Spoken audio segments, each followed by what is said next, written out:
여러분 안녕하십니까? 이해하기 쉽게 법률 상식을 전해드리는 텍스의 투시경 이택수입니다. 오늘은 내 땅에 타인의 분묘가 있을 때 가장 먼저 해야 할 일이라는 주제로 말씀 올리겠습니다. 우선 구독, 좋아요 부탁드립니다. 제가 이 분묘에 관하여 여러 번 동영상을 올린 적이 있습니다만 우리의 전통 관습은 조상에 대한 공경과 효의 정신을 기리는 마음에서 조상의 묘를 명당 자리에 모시고 이를 경건하게 수호하여 왔습니다.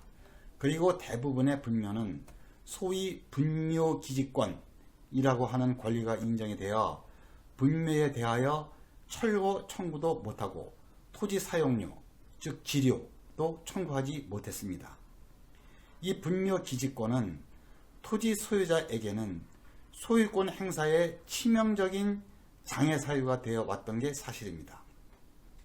그리하여 정부는 이 장사 등에 관한 법률 제23조 제3항에서 이렇게 규정했습니다. 토지 소유자의 승낙 없이 설치한 분묘 연구자는 그 토지 소유자 등에게 그 토지 사용권 또는 분묘 보존을 위한 권리를 주장할 수 없다. 이렇게 규정했습니다. 그리하여 타인의 토지에 분묘를 설치하지 못하도록 함과 동시에 종전의 그 분묘 기지권을 인정하지 않고 있습니다. 그러나 이 장사 등에 관한 법률 규정은 2001년 1월 13일부터 시행되었기 때문에 그 이전에 이미 설치된 분묘에 대하여는 효력이 없어서 여전히 문제가 남았습니다. 자기 소유의 토지에 분묘가 설치되어 있는 경우에는 문제가 없으나 타인의 토지에 분묘가 설치된 경우에는 토지 소유자와 분묘 수호자 사이에 많은 분쟁이 야기되고 있는 게 우리의 현실입니다. 최근 개발행위 등으로 임야 등 토지의 가격이 급격히 상승했고 임야나 토지를 개발하거나 처분해야 할 경우가 많아졌습니다. 그런데 분묘 기지권이 인정되는 타인의 분묘가 있는 경우에는 분묘가 존재하는 한 매매 자체가 어렵고 설령 매매가 이루어진다고 하더라도 매매 가격을 제대로 받을 수 없는 게 현실입니다. 그러므로 토지 소유자로서는 하루빨리 분묘를 다른 곳으로 이장하도록 압박을 가하는 일이 시급합니다.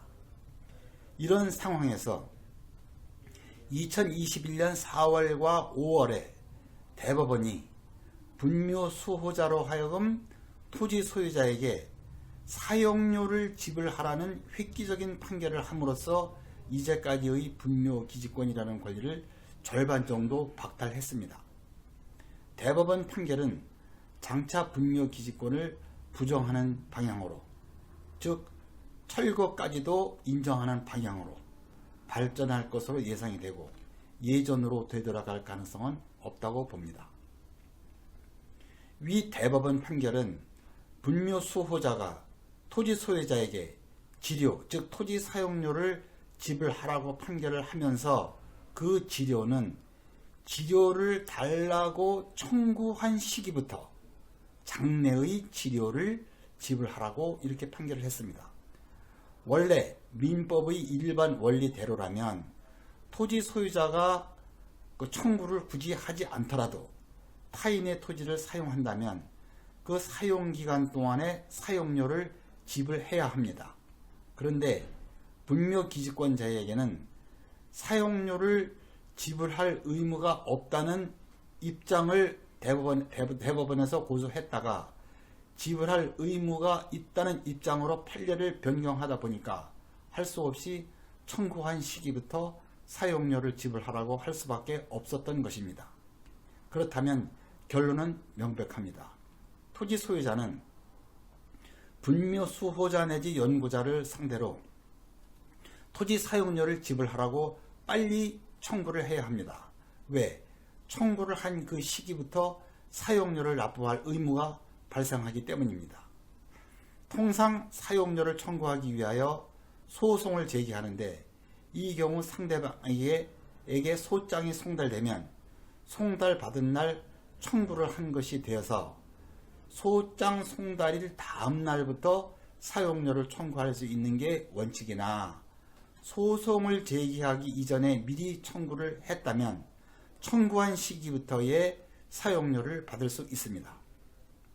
실제로 사용료 액수는 당사자 간 협의가 이루어지지 않으면 법원의 감정가에 의할 수밖에 없고, 그 금액은 그리 크지 않기 때문에 사용료 청구가 별 효용이 없을 것이다 라는 견해를 펴는 분이 계시지만, 그 사용료 납부 기간이 단기간이 아니고 분묘가 존재하는 동안의 전 기간입니다.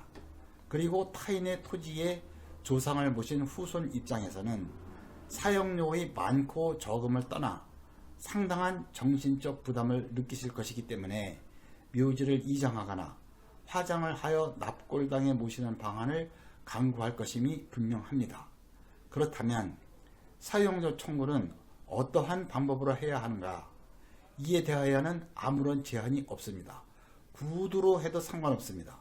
다만 후에 청구를 했다는 사실에 대한 증거를 확실하게 마련하느냐가 관건입니다.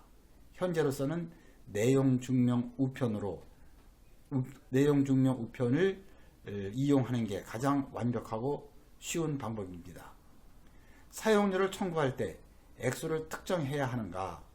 특정하지 않아도 됩니다.